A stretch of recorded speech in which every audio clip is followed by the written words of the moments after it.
Bowman here at BWOne.com, giving you my review of the Dell Inspiron Mini 9 netbook. Does this mini stand tall among others in the netbook market? Let's give it a big league review.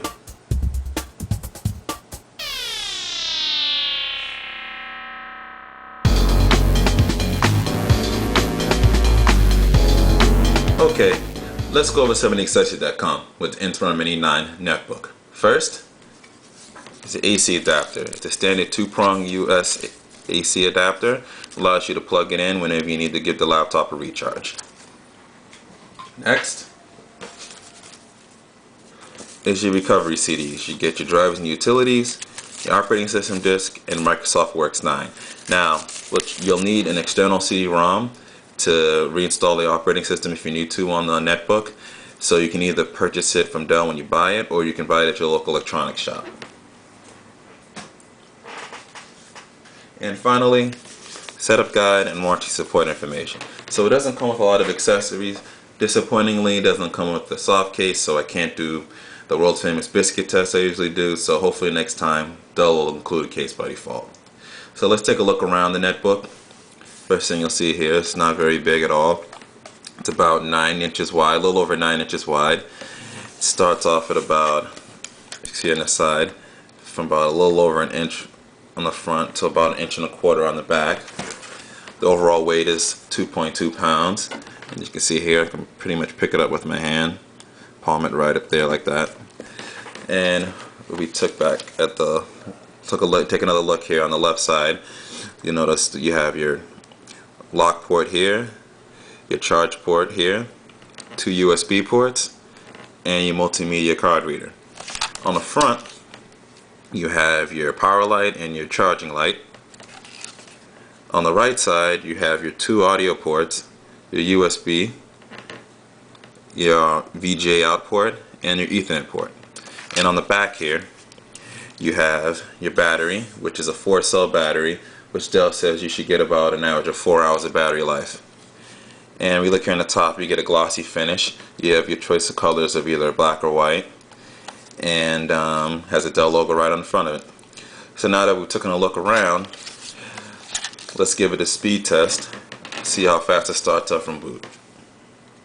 Okay, let's give a boot test and see how fast the netbook boots up.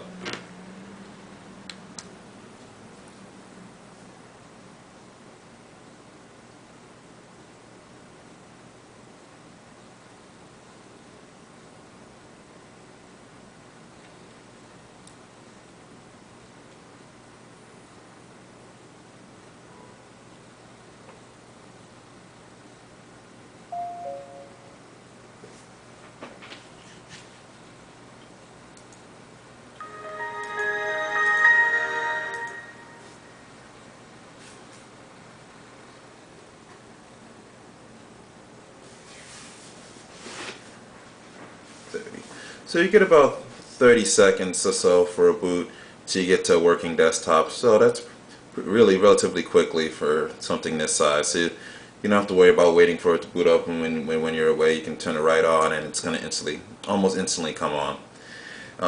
So for the specs that we have on the particular one that we purchased, my job purchased this as a sort of a test, as a trial. So ours has a 16 gigabyte solid state hard drive, so that attends to a lot of the boot speed.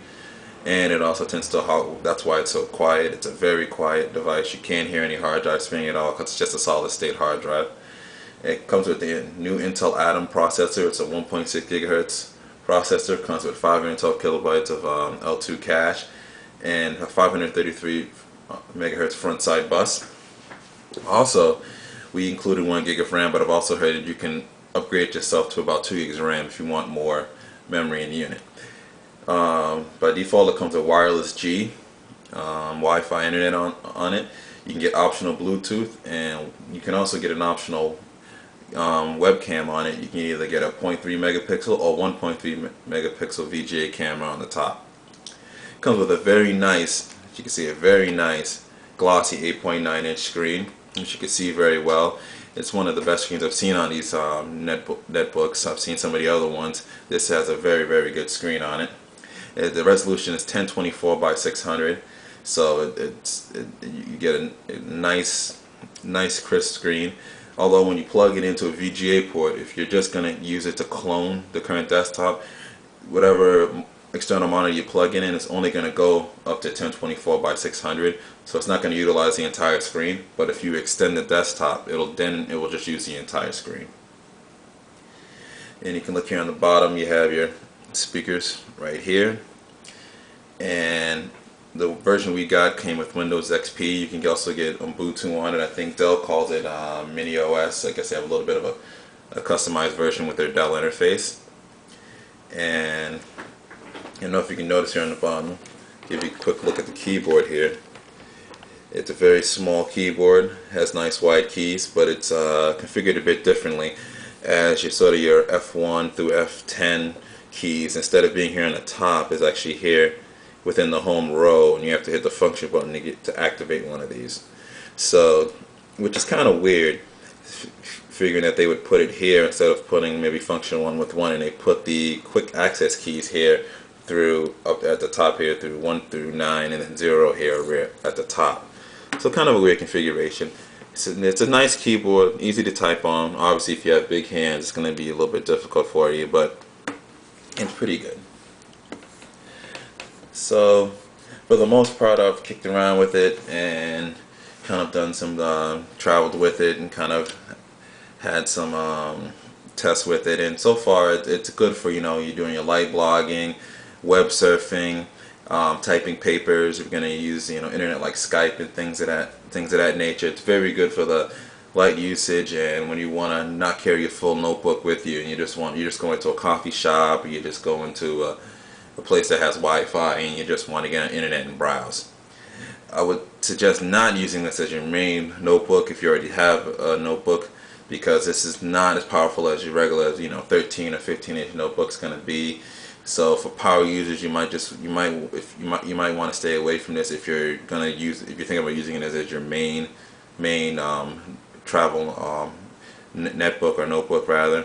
But stick to using this as sort of a companion device, as you can use this, like I said, when you're making those quick trips and small trips to a coffee shop, or if you're a technician and you don't want to bring the full laptop, this is something also good to use as well.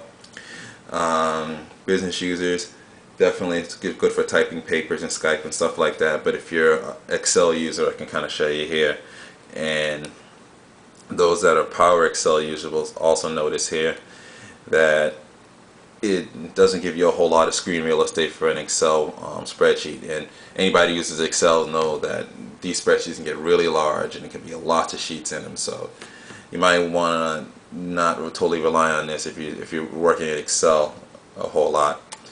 But overall, this is a really good device. It's good for internet usage and light to moderate or so. Stacks up very well against the other netbooks out there. One of the things I can say is that this is sort of a first generation of this netbook that's sort of become the popular thing right now. I see as the second and third generation comes out, these are going to get more powerful. There's going to be more features with them, and they're just going to be overall great devices. So I definitely give this a good thumbs up. You can see right there. Definitely suggest purchasing it if you're looking for something that you just want to travel light with. Like I said, I wouldn't use it as a main notebook. It's strictly for internet usage, very, very light things. So this is a review of the Dell Inspiron Mini 9 netbook, and this is Bowman from BWOne.com reminding you to live your tech world in high definition.